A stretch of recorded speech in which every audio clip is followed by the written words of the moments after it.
Click the link in the description for your free AMSOIL catalog.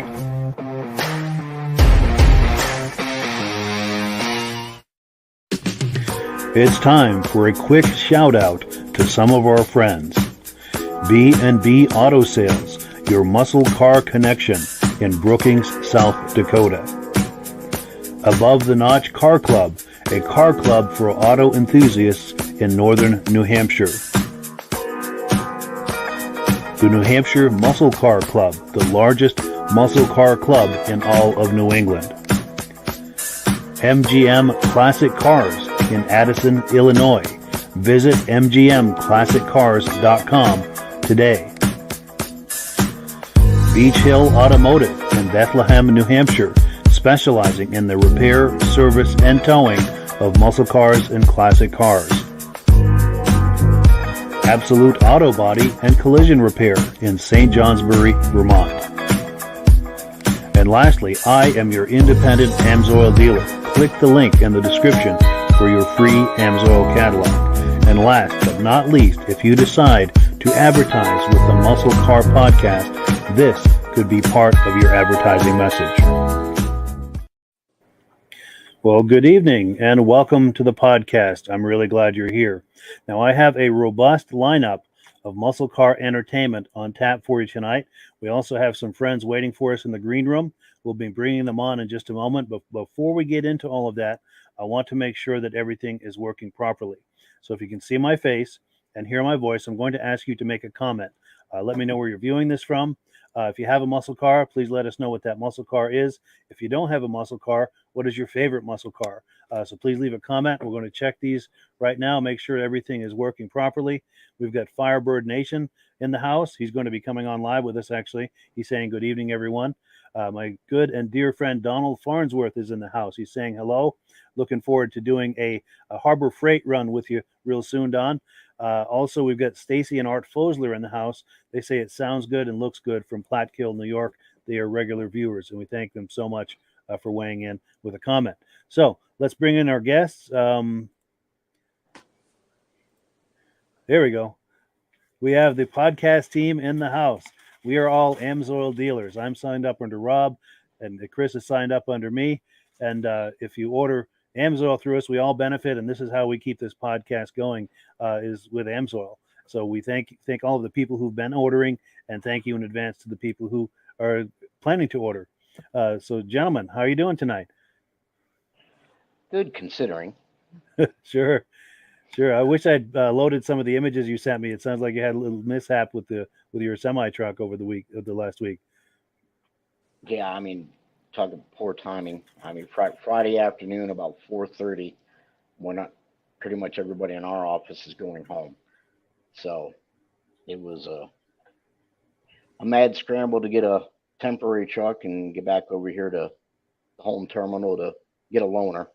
Yeah. And waiting for all the appraisals to come through now, but it didn't sound pretty, both in preliminary estimate and what they're thinking on the repair to do. It could be as far out as a year. Wow. Before it's completed, due to parts inventory and what they may have to do to it. Sure. So. Wow. Well, I hope they can get that resolved as quickly as possible. Now, Rob, how are you doing tonight? I'm doing pretty good. Been busy doing a lot of shows lately, but now that the heat's starting to break, hopefully it'll be more enjoyable if they're doing them. Yeah, for sure. Yeah, I was on the asphalt. And the asphalt's so hot. Oh. Yeah, for sure. I was at a car show over the weekend. I was having a great time, but after a while, that sun was really starting to get to me. I had to pull the plug. But so I know what you mean. And then I think you mentioned you're going to some drags in a week or so. Yeah, up in a place called Grand Bend.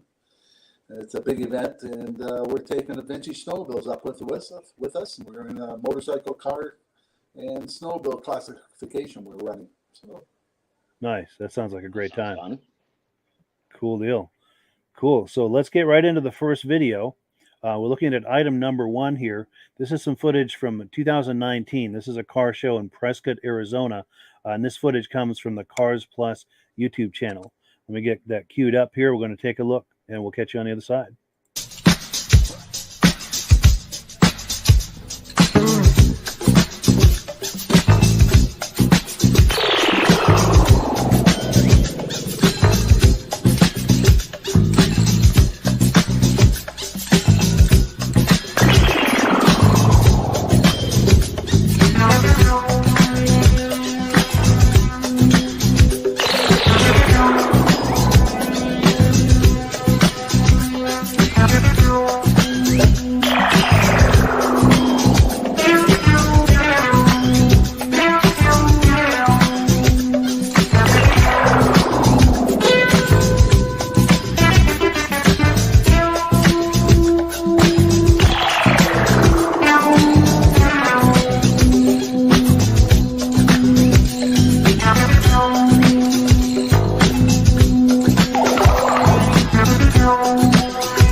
We're back, Mike.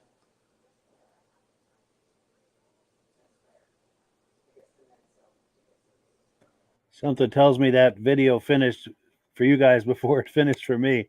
Was that video choppy at all, or was that? That was smooth on my side. Wow, okay, because I was watching it on my cell phone. On my cell phone, it's still going, but yeah, that footage comes from the Cars Plus YouTube channel with Prescott, Arizona, a car show out there. Was there anything in there, Chris, that caught your eye? The Studebaker right there in the very beginning, for sure, and then the Chevy truck at the end. But the Studebaker's thing, I can remember a old pickup truck my dad had when I was a kid that we used to ride around in. That wasn't pretty to look at, but bolt tough. I mean, you couldn't stop it. Nice, the tank. Yeah, I mean, he'd drive that place. You know, people, oh, you need 4-wheel drive it up there, and maybe you do. And we drive that thing up in the mountain, come down with a load of firewood, and they'd just be puzzled. You know how we got up there. Nice. I don't know. I was a kid. I don't know. Dad drove it up there. We loaded wood and we drove it down. Sure. How about you, Rob? See anything interesting in there? Oh, I like the nose on the Studebaker there. That's a unique looking car. But 2 times on there, I seen a car called the Metropolitan. And my sister's asking me to look for 2 years now for one to go yard selling with. I don't think she realized how small of a car the Metropolitans are. Sure, sure. My sister wants me to find her one just to go yard selling with on Saturdays. Nice. Now, is that a Studebaker? Or is that got that similar front end to that the Studebaker we saw there? Yep. Yeah, nice, nice. And I think we lost Chris. Hopefully, he'll come right back on here. I'm looking to the side here. I've got a cell phone I'm looking at on the side, and it's probably a 30-second delay. But hopefully, he'll catch up with us here. While we're waiting for him, we're going to get into some announcement. Here we go. He's coming back on. Let's bring him back to the stream. Hey there, Chris. Sorry we lost you. Yeah. Despite your best efforts of telling everybody, I will be busy. Don't call. Oh, you had a You call always have come that in. one phone call that comes in and knocks you out. Of course. Well, cool. So we are on item number 2 at this point. We've got a few quick announcements to make. We're also going to give Chris in a moment an opportunity to talk about Firebird Nation as well as another podcast that he's involved with. But let's go through some quick announcements here. We had some good friends on week before last. They're doing a Westville car show, or a car show in Westville, Oklahoma on August 22nd. If you happen to see that podcast we did on July 27th, it tells you all of the details about that event. It looks like it's going to be a great time, and we wish them the very best of luck with that. And we give a shout out to Gayleen and Brian who were on here. We also have our good friends in Billerica, Massachusetts, the Road Rebels Car Club. They do a car show and cruise night every Tuesday night from 5 p.m. to 8 p.m. May through September. It's a great time. 14 Webbrook Road in Billerica, Massachusetts. Also, the Corvettes of South Florida Car Club. They do a car event every Wednesday night. Corvettes, exotics, muscle cars, from 7:30 to 10:30 p.m. What else have we got here? We've also got the the car. Let's actually do this. Let's give because I noticed Rob is not quite ready to talk about MSoil, so let's give Chris a chance to talk about the Firebird Nation Car Club. If you maybe give us like a 1 or 2 minute blurb on what's going on with that. Yeah. It's was an international car club. They had a website and everything. They still do have a website. We created a YouTube channel here a couple years ago. I got nominated into the president's chair, so try to bring in a little more new age. It's pretty much open to anybody that is a Firebird enthusiast, and the club's there. I started a YouTube channel of the same name, Firebird Nation, to try to do some things. There's some videos on there, the cars we personally have, and then idea was to do some shows or see a Firebird out somewhere in my travels, and do a highlight on the video, the car in the video, and put it up on the channel. And then COVID hit, so kind of put a snafu and everything. Yeah, but we're hoping to get back into that. Good. Then it's there's a Facebook page as well as a Facebook group of the same name. And the website's still active. They used to have a chat room in the website, but the conglomerate that bought out the actual website, they shut the chat room down. So unfortunately, we lost that. Gotcha. So we're, the club, as far as the club itself has its own charter and everything. So we're looking to either do our own website or some sort of a chat room type thing to try to get more activity amongst the members like it used to be, because it was nothing, when the chat room was active to have 100 members in there at one time. Yeah, just nice. talking back and forth and sharing the community, and it's just anyone has a love for the bird. I mean, how can you not love them? Yeah, for sure. My favorite is the second generation. Yeah. Which obviously that's when I grew up, and a few of the movies that come out that had them in it. So it's not hard to impress a young kid with loud exhaust, smoking tires, and big blocks under the hood, right? Absolutely. Yeah, I was always impressed by the Smokey and the Bandit car. Well, cool. And there is a link in the description, I believe, to your Firebird Nation YouTube channel for anyone who might want to check that out. We're going to take a comment or two, and then we're also going to have a quick moment about AMSoil. So we've got our dear friend David at Alaska Railroad saying hello to Mike, Rob, and Chris. Glad to have him on. And we've also got someone on Facebook saying there's no sound. So if that is still the case, oh, really? So Rob says he can't hear us either. Oh, boy. All right. Now, Chris, can you hear me okay? Can you hear everything? Yeah. Okay. I'm So Rob fine here. can't hear anything. Oh, boy. Okay. So Rob can't hear us, and I'm not sure what to do about that. I'm playing with the microphone settings on this side. Oh, is it better, Rob? You can hear me okay?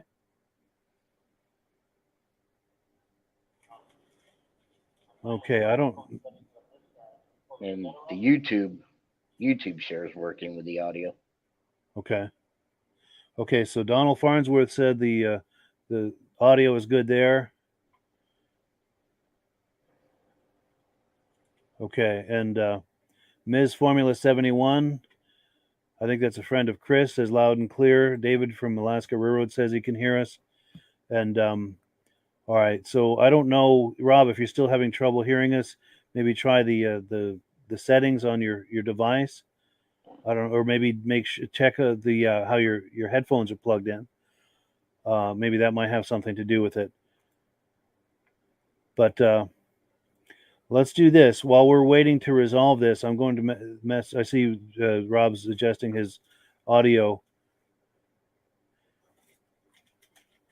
Let me send him a quick message. And actually, let's do this. Let's roll a video, and we'll try to get this sorted out on the other side.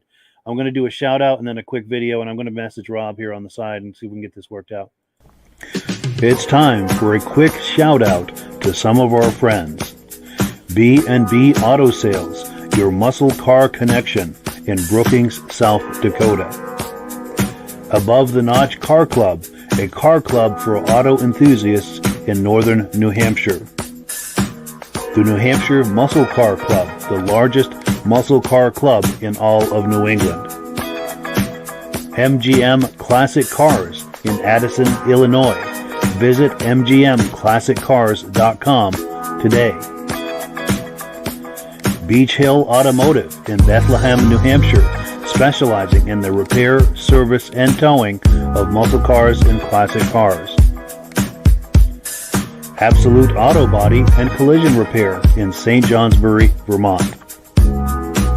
And lastly, I am your independent AMSOIL dealer. Click the link in the description for your free AMSOIL catalog. And last but not least, if you decide to advertise with the Muscle Car Podcast, this could be part of your advertising message. What's up, everyone?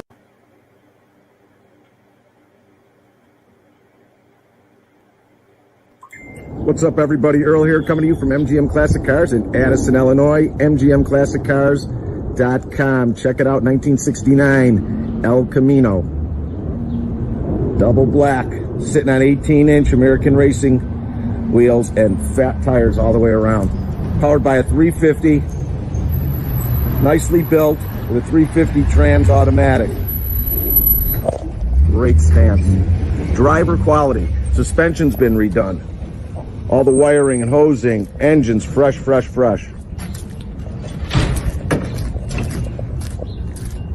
Paint's in okay condition. We'll get over it and I'll show you everything I see.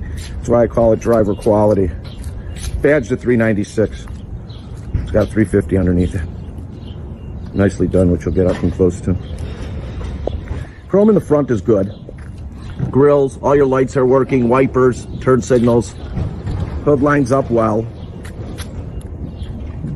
Looks like a 7 on maybe a 7 on a paint scale. It's old, chipped, older paint. But the body's solid. Front fender's in good shape. It lines up well. Front disc brakes, sitting on your American Racing wheel. Lines up good on the bottom and all the way from the quarter to the door. Roof line, starting to see its wear and tear. There's a couple little pimples popping up. So you can just start if you want to paint this or wrap it. Won't be much. Got another one here. But that's why it's priced at what it's priced at. It's really a great car. And runs out strong, handles well, pulls good. Rear quarter's fine, no real flaws. All your glass around the car is in good shape. Your pickup bed's good and clean. All your chrome is good. Your rear window's good. It's nicely done. Rear chrome bumper's in good shape. You got a couple chips here that we're going to touch up a little bit better. Looks like they used the wrong color, but we'll touch them up. Passenger quarter, good shape. Tiny little door ding, but can't even see it. I mean, this car looks great from 5 feet away. Not 10 feet, 5 feet. That's what I am right now, maybe 4 or 5 feet. So it still has a great shine. Still just a great driver.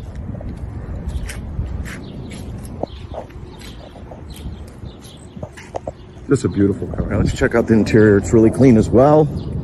Your dash pad is good.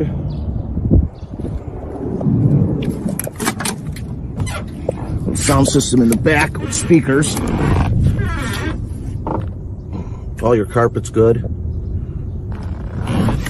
Headliner, all in good shape.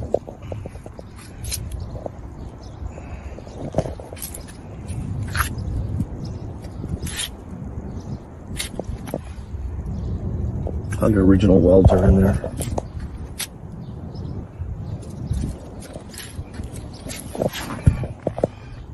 Carpet's good all over. 8,378 miles shows on the odometer. All your gauges are working. Your heater is working.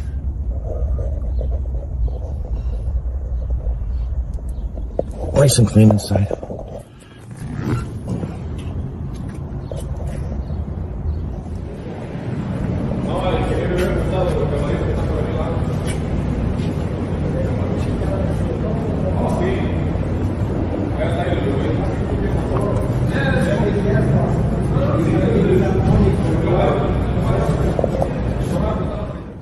Let's fire it up.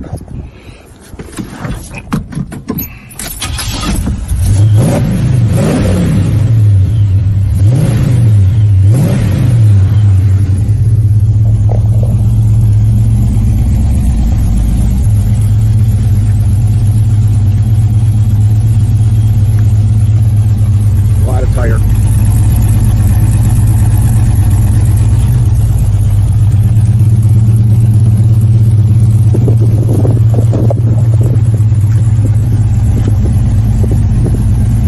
All your wheels are in good shape all the way around.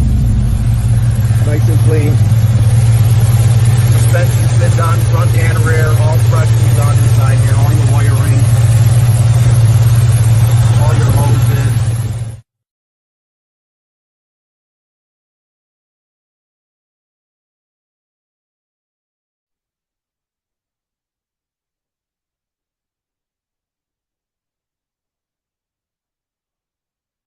Oh, yeah, we're plagued with difficulties tonight, technical difficulties. For some reason, that video started over again, but I think we've resolved our audio issues during the video. Rob, can you hear us okay?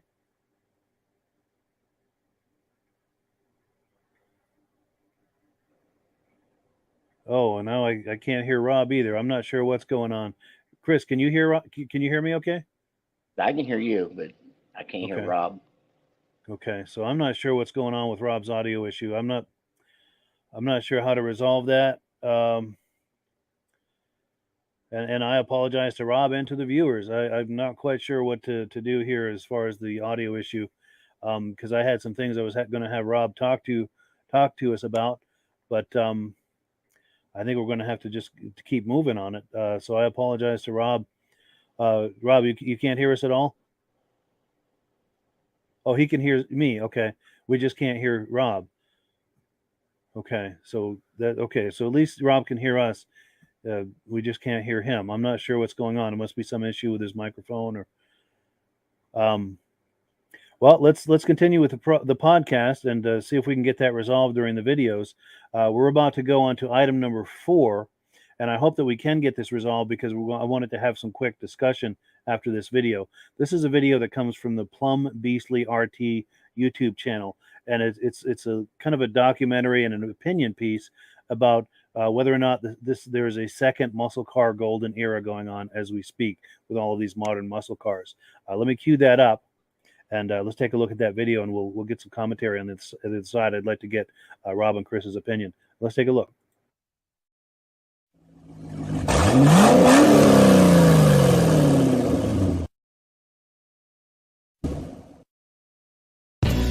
Over a period of about 10 years, from the mid-1960s to the mid-1970s, Detroit was producing V8-powered rear-wheel drive 5- and 6-passenger two-door coupes, along with their smaller and equally powerful siblings known as pony cars.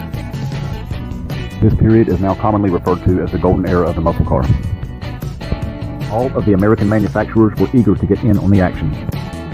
Between the competition of the high-banked ovals of NASCAR and the quarter-mile shootouts of the NHRA, no manufacturer would be outdone. This frenzied competition between the manufacturers and their fans alike inevitably led to the golden age of the muscle car. A time when loud and angry muscle-bound metal machines ruled the streets of America. But as the saying goes, all good things must come to an end, as did the muscle car. As the gasoline crisis and emission standards hit the United States, these muscle-bound beasts were replaced with low-horsepower, underperforming practicality. Throughout the remainder of the 1970s and into the early 80s, the muscle car was virtually extinct. Chrysler filed bankruptcy, and much smaller, four-cylinder, front-wheel drive, fuel-efficient cars took center stage to compete with the Japanese market. But all the while, General Motors and Ford managed to keep their pony car war alive with the Camaro, the Trans Am, and the Mustang. Though they were a far cry from the menaces of the street that they once were, they were enough to keep the competition and rivalry among their fans alive and well and wanting more. As Mopar fans, we were left with the iconic General Lee to remind us of what once was. We were teased by magazine covers touting the return of the Dodge Charger and the Plymouth Duster, only to find that they were just another front-wheel drive four-cylinder hatchback. From the mid to late 80s came a glimmer of hope among muscle car fans. Once again, thanks to NASCAR, with the redesigned Monte Carlo SS, Oldsmobile 442, Buick Grand National, and Ford Thunderbird. Meanwhile, Chrysler continued pedaling in front-wheel drive four-cylinder turbos well into the early 1990s, including joint ventures with Mitsubishi with the Dodge Stealth and the Dodge Conquest. As the 1990s rolled in, so did the muscle car dream-crushing front-wheel drive six-cylinders, and they rolled in droves. With the end of all rear-wheel drive V8-powered coupes, even NASCAR had to resort to drastic changes, allowing four-door sedans and eventually even Toyota. From the early 1990s to the early 2000s, Mopar began producing the Viper, as well as introducing us to a vehicle whose ridiculously throwback appearance could only be rivaled by its ridiculously low horsepower in the Prowler, eventually making their way back into NASCAR. Meanwhile, the pony car war between General Motors and Ford raged on. Though there were flashes of V8 brute force power in family sedans such as the Impala SS, the quintessential muscle car remained dead for more than 15 years. After Mopar's return to NASCAR, they found that the sport had dramatically changed. Manufacturer identity has now taken a backseat to sponsorship money. No longer could a brand prove its dominance on the racetrack, so Mopar put its dominance where it belongs, on the street. After achieving success with their Hemi-powered family sedans, Mopar lays down the gauntlet by reintroducing the Dodge Challenger. A muscular, 5-passenger, Hemi-powered two-door coupe, the quintessential muscle car, and the only one that exists to this very day. Not to disrespect the Dodge Charger, as it is easily the most powerful American four-door sedan, but would not meet the criteria as a muscle car in the 1960s and 70s. With the current variety of vehicles available to us now, and those on the horizon, it begs the question, is this really the second golden era of the muscle car? If we are to accept that all models, weight classes, sizes, are muscle cars, so long as they are equipped with a V8 engine, then the answer is yes. If we were to adhere to the norms of the original muscle car era, the answer would be, not yet. Given that we've lost such major players in the muscle car industry as Plymouth, Pontiac, and Oldsmobile, we have some very large shoes to fill. However, my optimism tells me that we're very close if only a handful of things were to take place. Mopar should keep its already successful muscle car program and expand on it by introducing a pony car to compete with the much smaller sports cars of the Camaro and the Mustang. Likewise, Chevrolet should bring back the Chevelle to compete with the much larger muscle cars. And Ford should build a fast muscle car like they did that one year and bring back the Falcon or the Torino. If we want to relive the days of muscle cars the way that our fathers and our grandfathers experienced them, then we should keep cranking them up. And maybe, just maybe, they'll keep cranking them out.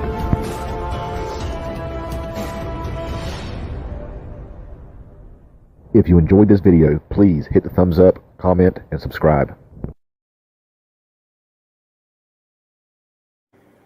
So we are back, and thank you so much to the Plum Beastly RT YouTube channel for that footage.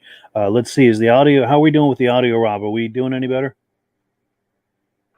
Oh boy, so he can hear us, but we can't hear him. That's frustrating. But yeah, I'm so sorry, Rob. because I was really hoping to get your opinion and feedback on that video we just saw. Chris, what is your thought on that? Are we in a second muscle car golden era, or do we still have further to go to be there?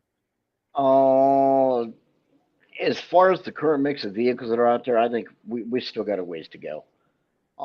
But if you want to call it a horsepower war, then by all means, they are producing some wicked engines that surprisingly are much smaller in displacement over what they used to. Yeah. And getting more power, more reliability. There's only a couple of cars that they've produced that I think harken back to the muscle car era that you can look at it, it's like you can immediately identify like it's grassroots or it's bloodline. Some of them are just a flop in the dark. But there's not enough mix in the market for me to say that it would be another golden era for muscle cars because we need more models. And there's maybe what three or four that you could actually say are of the lineage, like the muscle cars were, but they're definitely a horsepower war for sure. From the gasoline engines they're producing, straight into the diesels, Yeah. the pickup trucks and that. Even little stuff. It's some of the four cylinders with the turbos and that they're doing today are crazy power. Yeah. I actually had when the truck was broke down last year, I got an ordinary Jeep, little four cylinder. I didn't think anything of it till we got it and started on the trip out the highway and found out that it was turbocharged.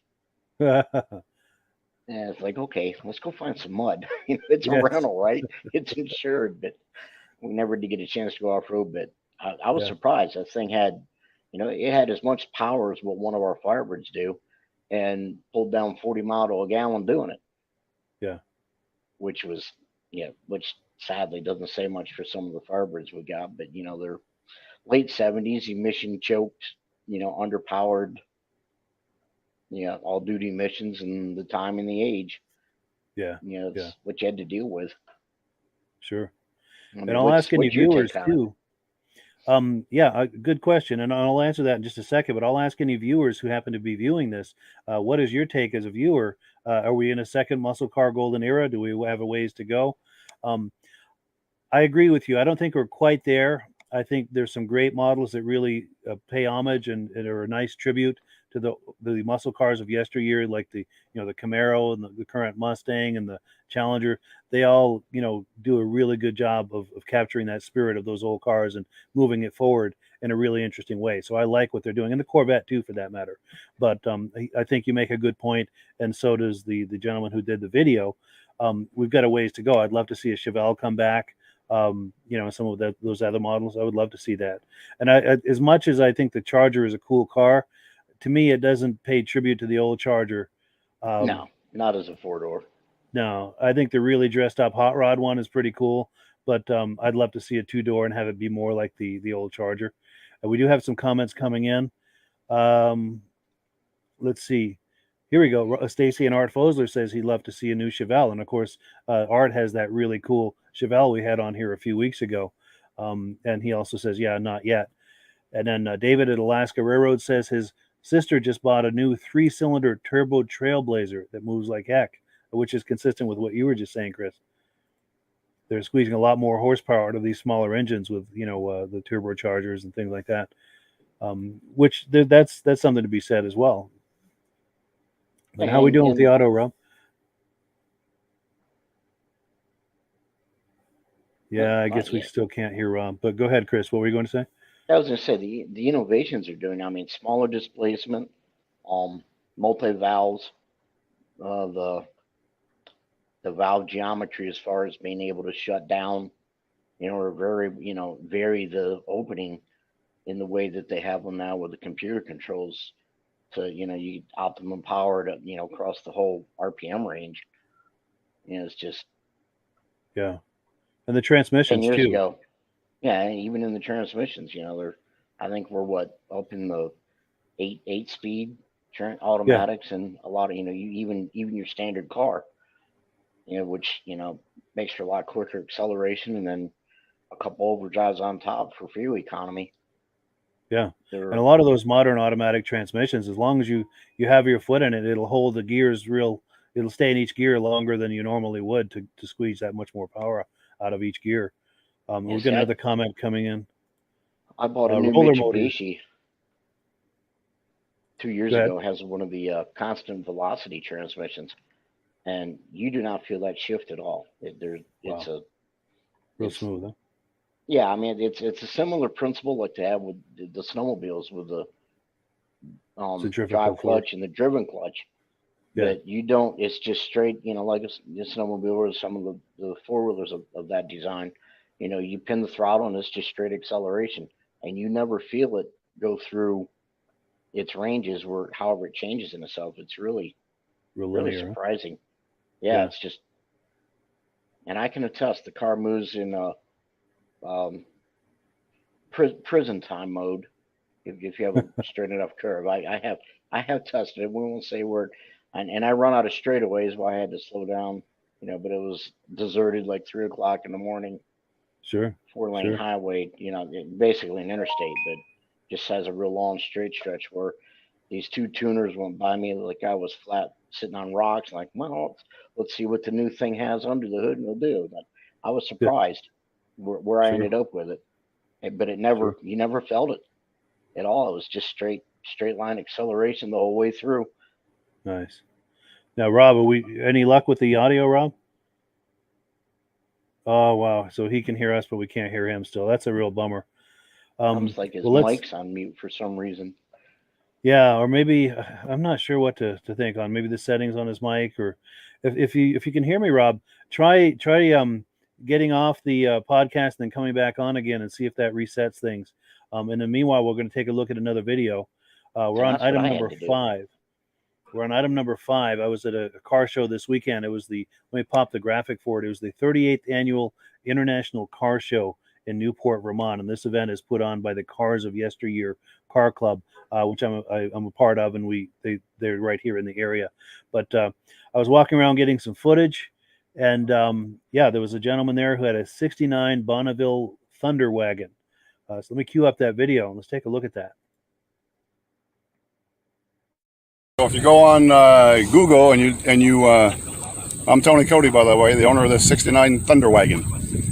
And if you Google Thunder Wagon, you'll see this car come up as a Hemmings article, and you can get the sign right here is everything that Hemmings wrote about the car. This car is one of 2,200 and change made, and there's less than 200 of them left. Wow. So, and they're probably not in this condition. Yeah, I wouldn't think, yeah. So I bought it as is. The only thing I've done to it is put the Kreger wheels on it. Yeah. That brings back memories of back in the day, riding in the back of a station wagon as a kid. And this model actually has got a 428 in it, which was on the rare side too for them to put a 428 in a wagon. So. Yeah, those Kregers look nice. I'm hinging go ahead, yeah. I'm hinging on the idea of it fuprobably in its day was a family wagon for a funeral home. Oh, sure, yeah. Back when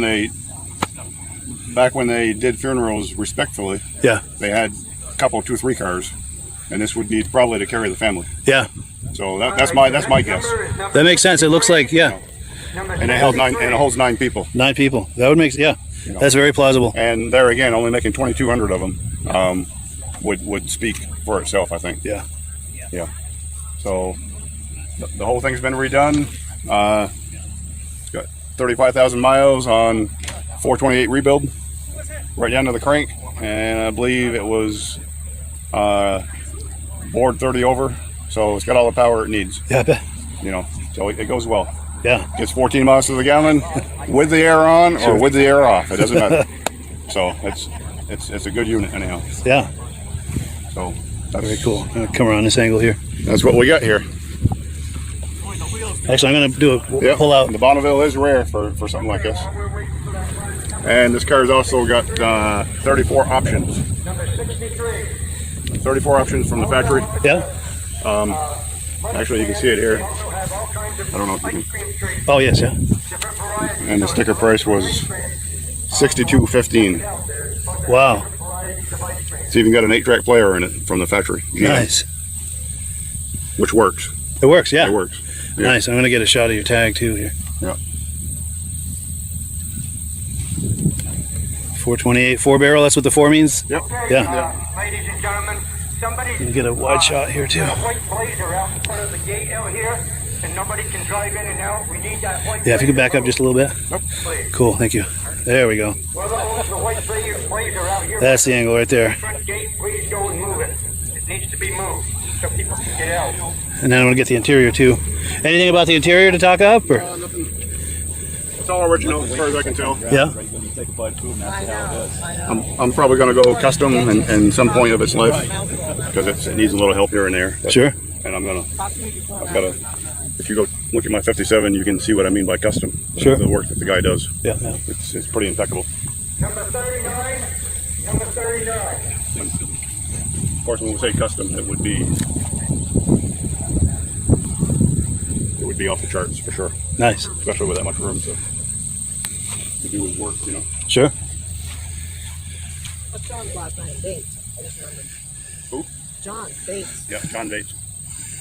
Yeah, I remember these rear-facing seats. We had a Plymouth wagon with the rear-facing seats. And 39. it's different, but similar. You know, the era. Yeah. Yeah. Yeah, that is really nice. This tailgate is, it's back in the day, '69. It's state of the art because it goes this way and it comes down. Also down. Yes. Yeah. I remember those. It's all, Sir, get your hands off the car. it's all in this mechanism right here, you know. Yeah. Yeah. So it's.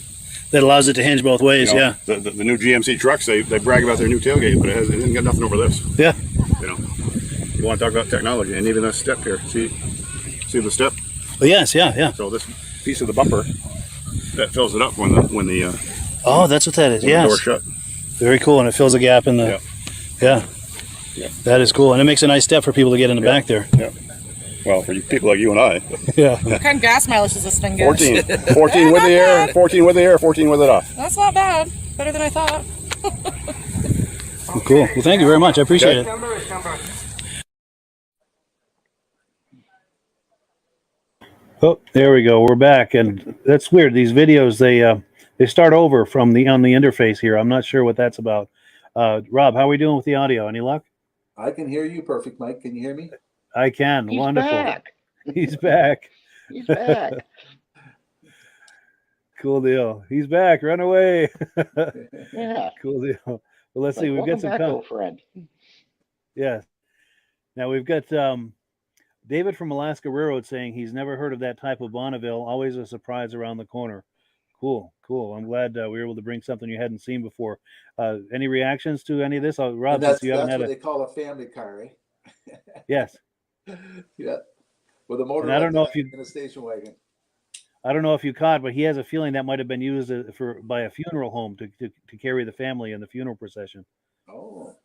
I That can would remember make sitting in the sense. back seat of cars facing backwards with the back window down. All the fumes Yeah. would roll in the back window. I remember that. Yeah, we had a Plymouth wagon with the same format when I was a kid. Yeah. Yeah, same kind of deal. Any thoughts, That Chris, makes- on that? On that Bonneville? Makes me wonder now. I'm gonna have to ask my mom because we had one of those. Now I don't know if it was a Pontiac wagon, but whether it was that model or not, Yeah. it would flat out fly. But I can remember that pointy nose, the classic Pontiac look in the front. Yeah. And they answered a question because I was gonna come back because I used to have an old mid '80s Caprice, Chevy Caprice wagon. Yeah. That did the same deal where you could lay the tailgate down as a tailgate like in a truck to sit on, or you could open it like a barn door to one side. So and I didn't have to ask that. You nailed it in the video where the guys explained it's a dual function tailgate. You can either swing it the way they had it there in the show, or you could lay it down to sit on it like a bench. And I've never seen the bumper like that before. Yeah, with that slot. That was pretty cool, isn't it? Now, Yeah. it'd be interesting how does that just if she folds it down, does that just fold into the notch as well? Good question. He never folded it that way, so I'm not sure. It'd be But I'm, interesting if there's enough. It would have enough clearance. You would think that it would just fold into that step without interfering with the operation of the gate. Because surely you wouldn't have it. You'd have to take that piece off to fold Yeah. it one way and have it on to swing it open. Yeah, for sure. I'm probably going to see him this coming weekend. He and I were talking. We're probably both going to go to the same car show this coming weekend. And if I run into him and the car is there, I'm going to ask him for a little demonstration on that and maybe bring you a follow-up. on a future episode. That would be cool. Yeah. Now, since we've got Rob back, which I'm very happy to see, and even more happy to hear, we did miss a section, and I was waiting for Rob till we had him back to do it. We're going to do the Amsoil deal of the week. I'm going to pop the graphic on the screen if you wanted to talk that up, Rob. Sure. Every month, AMSO has a package for the preferred customers, where if you buy so much, they throw in a free prize. And this time, it's a 3-pack of the funnels, and also 6 nylon gloves. So if you buy $75 worth of AMSOIL, they'll include that in the package, and they'll ship it right to your house. But if you become a preferred customer and buy it, you get the better deal. You save 25% on the product. You buy $100 worth, you get free shipping. On your birthday, they give you a gift. If you buy so much product, they give you a $5 rebate, and it's worthwhile being a preferred customer with the amount of money you save on the products. Yeah, it's a sweet deal. And of course, our guest tonight, Chris Crandall. Chris is signed up under me with AMSOIL, and I'm signed up under Rob. So Chris's ordering information is in the description. His dealer number is on the screen. So if you order through Chris, all three of us benefit. All these happy faces you're seeing here. And this is how we pay the bills with the podcast, is with AMSOIL. So if you like this podcast series, it's a wonderful way to support what we're doing here. And all three of us that you see on the screen here, we all benefit. We consider ourselves the podcast team. Cool deal. Well, cool. Let's see what else is on the agenda here for tonight. We're on item number 6. Now, a few weeks ago, 2 or 3 weeks ago, we watched some footage. There was a Just for Corvettes event, Corvettes only. There's a car club event that happened out in California, and this is part 2 of that footage. This footage, of course, comes from our friends at the Corvette channel. Let me cue that up. We'll take a look, and after we view this, I think we're all going to be in agreement that it's time to buy a drone. Let's take a look.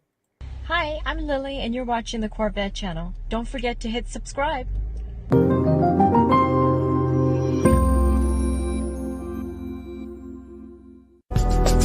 Styling, cool and clean on this groovy scene. Sharp as I can be, mellow, smooth and free. Been working hard all day. Tonight I'm ready to play. Feel like king of the land. Snooping is my plan. I said, night. Turns me on. I said, night. In a groovy town. Yeah.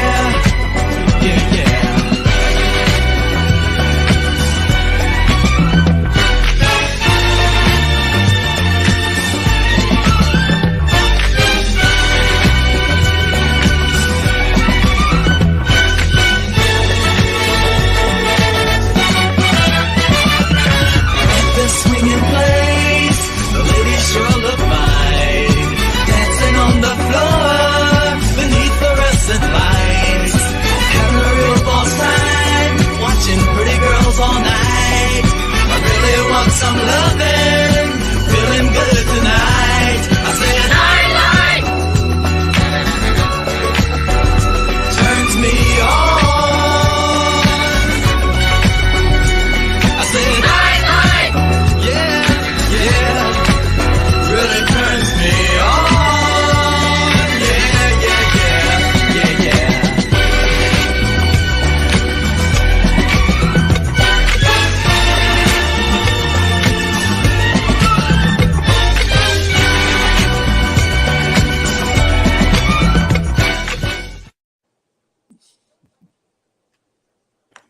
All right, that's strange with this interface. The video looks like it's continuing to go, and then it starts over. It's kind of weird. I don't know what's going on, but yeah. What do you guys think? Is it time to buy a drone? Have the acquisition done. I just need to learn how to fly the thing. I've Nice. had one successful flight the day we got it. Well, I hope they ain't watching. Sorry, honey.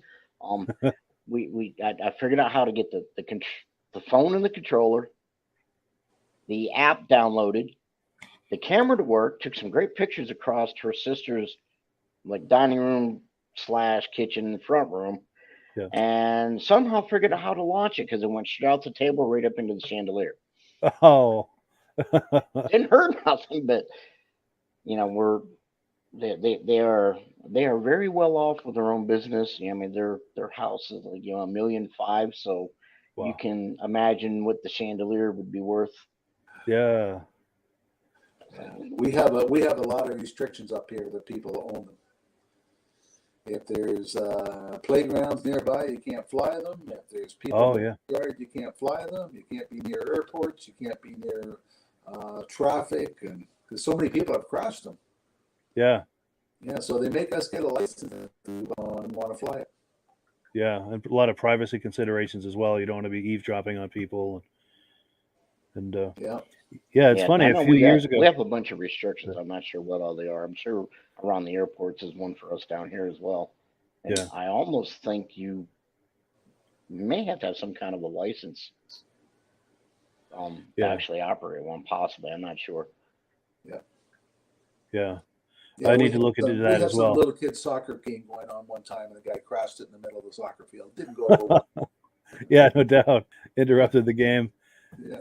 Yeah, That guy 3 or had 4 that years drone ago. pretty high. Yeah, they go right up there. In fact, on that topic, a few years ago, I had a drone. It was just a cheap $50 drone, but I had a camera in it, and I had it here in the yard. I was fooling around with it, and I wasn't real confident in making it go the directions I wanted it to. Long story short, I got it really high up in the air, and it started going off in a direction that was not a good direction. And I was trying to bring it back, and I ended up losing it. I never did found it. I ended up losing it. And there's some good footage on there. It was peak fall foliage and everything, getting some amazing footage, of the foliage and everything, and never did find it. Looked and looked and looked and just never found it. So that was a bummer. Yeah, I do know if you get one, you want to have the fail-safe button that's return to home, and Yes. it'll actually come back to its own, to the controller base or whatever, as Yeah, long as that it would have doesn't get something out of like that would have range. saved the day, I think. That would Yeah. something like that would have saved it. But on the topic of Corvettes, real quick, is there a certain generation of Corvette that you like best? I'll go Chris first, and then Rob. Um, Tough question. See, I've hauled the mid '60s. The one job I had. I have an '84 Crossfire myself Yeah, that I picked up as a project. They're I don't know. I mean, they all have their uniqueness about them. I just yeah, the C4s. The early C4s. I like the body lines because it was like I said, emissions. It was that age where they're making everything with a pointed nose and just smooth flowing lines to for combination performance slash economy. yeah, And the the body lines. I just thought it was a really a lot of people didn't like it, but it's every time they change up to a new generation. Everybody hates look at the fallout when they brought the C8 out last year yeah, and yeah. went with the mid engine. The quote unquote hardcore. Whatever they The freaked. purists. But it's the Yeah, same as when they did away with the flip up headlights and brought the where they mounted in the fender. With that new design. And I don't know if it yeah. was the C5 or the C6 when they brought that out, and same thing. Everybody, oh my God, it's erotic design. It's ugly. It's this and that. But each time they've done something to improve them, and they grow on you. Yeah. How about you, Rob? Any favorites? Oh, I like the older ones. I like the early '50s and the '60s, but I do like the mid engines. I Yeah, think they're a really unique car and good design in them, and they're reasonable to buy. Holy smokes! yeah, they're not bad. Yeah, I agree. And as far as myself, I think my favorite is probably I think it's the C3 from the '70s, correct? That '70s era. Yeah, And then I like the C4. I thought that was good. The C5 and C6 they were okay. The C7 I really like, especially as it got near the end of that. And I like the C8. I think it's great with the mid engine. Um, Speaking of Corvettes, try to tune in next week because if the gentleman that I've been talking to is able to come on, he's got an amazing Corvette. Do you remember that Corvette from the movie Corvette Summer? yes, How intense looking that was. His doesn't really look like that Corvette, but it's intense looking like that, if that makes sense. He's going to have some other cars to show us as well. So if you're able to, by all means, both you guys and the viewers, try to tune in if you can. And also next week, we've got our good friend Virgil Shaw is going to be joining us. So we're going to be looking forward to that as well. We've got a comment coming in, and then we want to do one more video here. Here we go. Stacy and Art Fosler say for them the C3 bodies, and I believe that is from the 70s. And anyone else viewing, if you have a favorite generation of the Corvette, please weigh in with some comments. We're going to take a look at another video.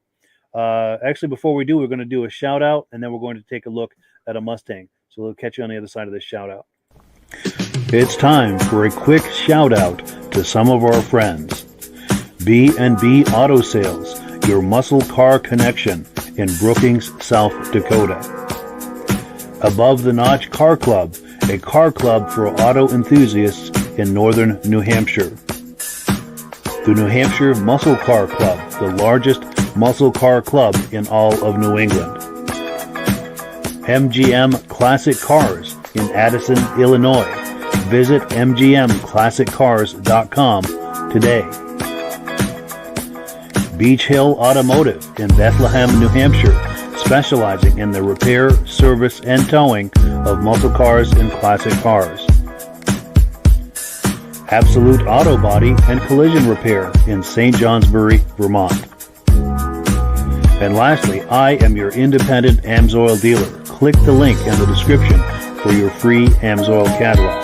And last but not least, if you decide to advertise with the Muscle Car Podcast, this could be part of your advertising message.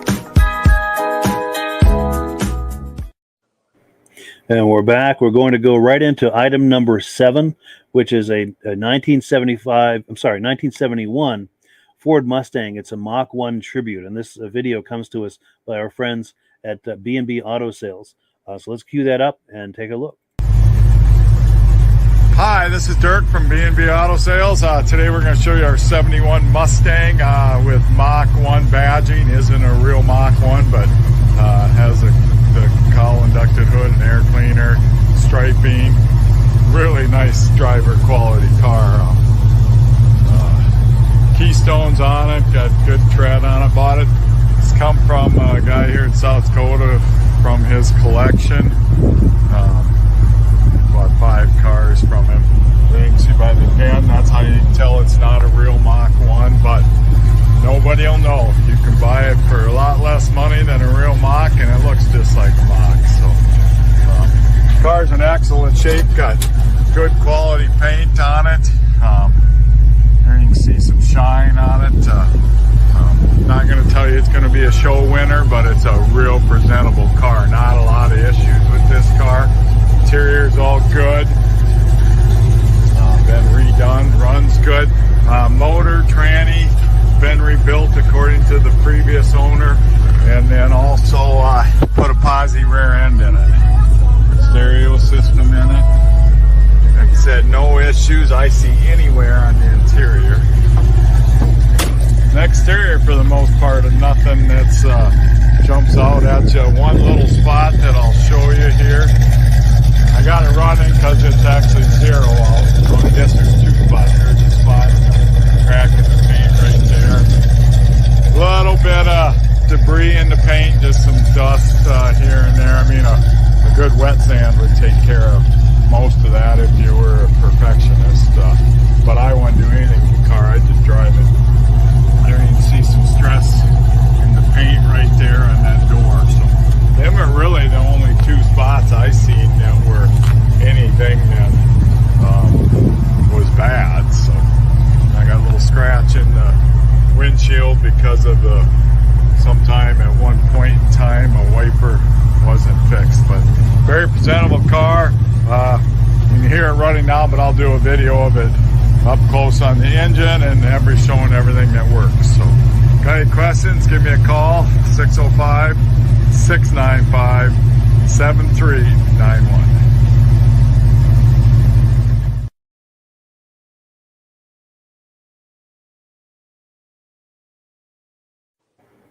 Cool, and we are back. What do you guys think of that Mach 1, or that Mach 1 tribute, I should say? Got a nice rumble to it. Yeah. Sweet sound. I love those Keystone wheels, especially if someone takes the time to do body color paint in the center, where they have the black in the center of it. Yeah, that was a nice touch. How about you, Rob? Oh, it's a good sounding car. Yeah, That'd be a nice car to take out on a Saturday night, go to a cruise. absolutely. Absolutely. Well, cool. Well, we are just about at the end of the program, but since Chris is on, I'm going to pop this graphic on the screen one more time. If anyone's interested in Amsoil, there's a link in the description. It'll take you into Chris's portal to order Amsoil. His dealer number is also on the screen there. And you're looking tonight at the podcast team. Chris is signed up under me. I'm signed up under Rob. So if you order using Chris's number, like we just talked about, all three of us benefit, and that's how we make this podcast happen. The commissions from the Amsoil are how this podcast sustains itself. So if you like the podcast, thank you so much for helping to keep it going like that. We really appreciate it. Any final thoughts, Chris, before we close the program? No, just fun as usual. You know, it was a good break to get my mind off from everything else going on. So thank you for the invite. Definitely enjoy it. Look forward to the next one. Absolutely. Absolutely. And what do you think, Rob? Any final thoughts? Good show, Mike. And next week I'll have better headphones with a mic. Yes. Yeah, sorry about those issues. Mike. Yeah, for sure. Sorry about we had some technical issues. Sorry about that. But cool. Yeah. So with that, It's a we video will live, right? exactly the thrill and the thrills and the spills of live television, right? Just like live TV, you never know what's going to happen. For sure.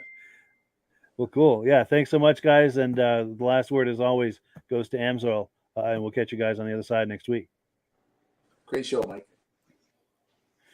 Hello, everyone. This is Rob and Mike. How you doing today, Rob?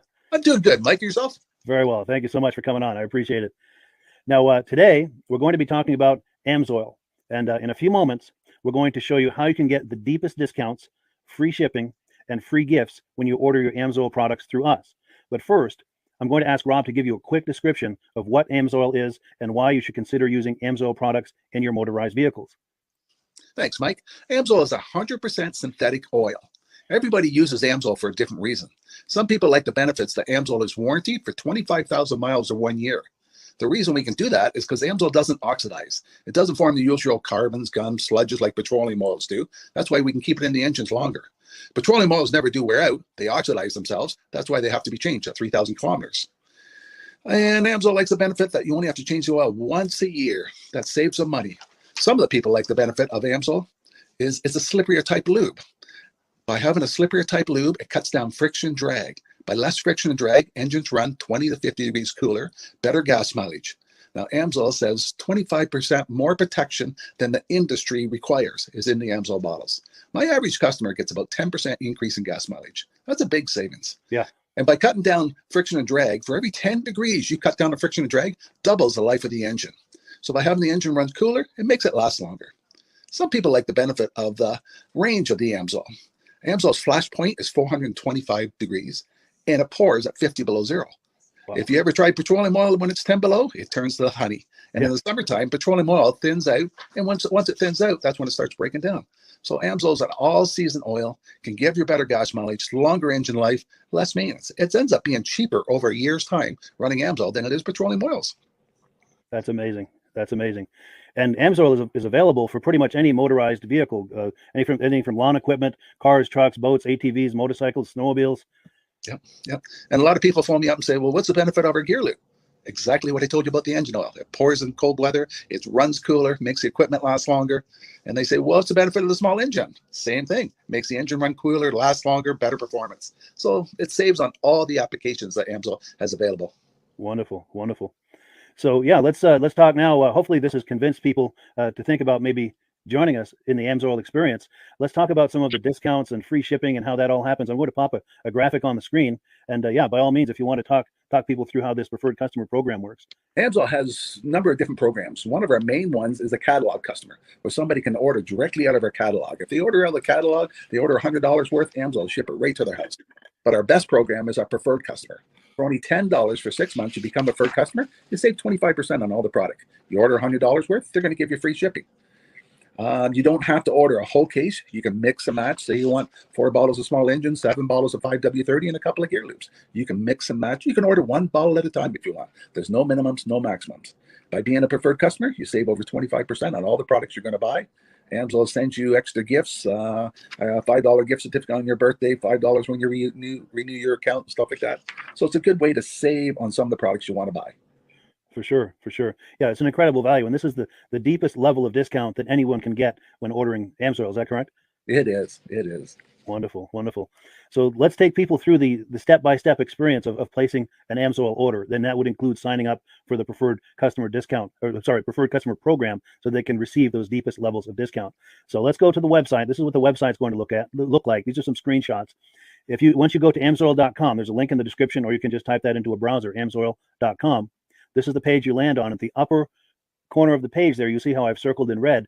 That is the link to click, the Join Now link. That will take you to the preferred customer program page, where you can take advantage of all of these discounts and free shipping and everything that we've just been talking about. This is what that page looks like.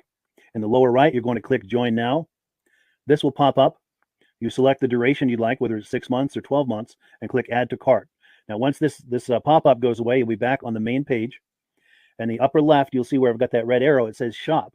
Now you can start shopping for products, and on your very first order, you're going to get these discounts and the free shipping as long as it's over $100. You'll get all of these benefits right away. So once you click Shop, it's going to take you to the product page. There's different types of oils, lubricants, so on and so forth. For the benefit of this exercise we're doing now, I'm just going to click motor oil. It shows different types of motor oil. Let's click gasoline. Now this takes us to an item. It's their synthetic motor oil. And you can see the item there, and there's choices for different viscosities. But take a look at the price. Let's take a closer look. Let's zoom in. But if you've joined the preferred customer program first, you're going to automatically get the deepest levels of discount. That's what we're looking at here. You're saving $3.80 on that quart of oil. Instead of paying $16.29, you're now paying $12.49 for that quart of oil. That is the deepest level of discount you can possibly get. And then you just add the quantity that you'd like. You select any other items that you're thinking about, add them to the cart. And once you click Add to Cart for the final time, you're going to see this come up at the top of the screen. It's going to show your items and the total that you're at so far. Pardon me. And then you just click View Cart in the upper right, and it'll take you to your cart.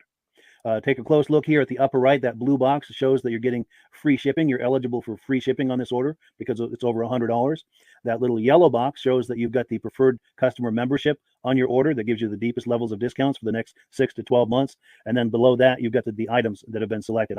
For the exercise here, I selected 9 quarts of the Signature Series, but that brings us up over $100 for the free shipping. We're saving $34.20. And if you're ready to finish, you click Checkout Now, and that takes you to this screen here. If you haven't signed up with an Amsoil account at this point, just click in the lower right to create an account, create a new account. It's going to ask you for some basic information, name, and those types of things. Now let's take a closer look. You'll see this gray shaded box. This is a very important box. This is going to ask you if someone has referred you to Amsoil. And if so, please enter my name. My name is Mike LaPierre. It's spelled right there on the screen for the correct spelling. And also the referral number, 304-555-94. That's how you make sure that Rob and I get credit for this. Now, in the interest of full disclosure, I have signed up for Amsoil under Rob. So when you order using this referral number, Rob and I both benefit. So if you enjoy these podcasts that we're doing, this is a wonderful way to support the podcast, because when you order using this referral number, Rob and I both benefit. And the commissions I make go directly toward offsetting the cost of doing these podcasts. So I thank you in advance for that, for using my referral number. I very much appreciate it. And once you've done that, you just go into the next screen to enter your payment information, and you're done. Now, once you've placed your order that's over $100, and that order includes your Amsoil Preferred Customer Program, you are now eligible to get a free DVD from myself. Now, this is going to be either a muscle car DVD or a vintage snowmobile DVD. Use the email address on the screen, wkspodcasts@gmail.com. Send me an email. Let me know which DVD you would like me to send you, the muscle car or the vintage snowmobile DVD, and I'll get that right out to you. As you're typing in that email, in the subject line, be sure and type in capital letters, free DVD requests, so it stands out as I'm checking my email, and we'll get that right out to you. So I guess the last thing, Rob, that we wanted to talk about is if someone is considering Amsoil as a business opportunity. Yes. If anybody has a retail or a commercial account and they would like to buy directly from Amsoil, just send Mike a line. He'll show you how to set up, and you can buy directly from Amsoil. But if you are interested in starting your own part-time business, a part-time business that can grow into a full-time income, Mike and I will show you the Amsoil marketing plan. Amsoil has a large selection of products that cover almost every application.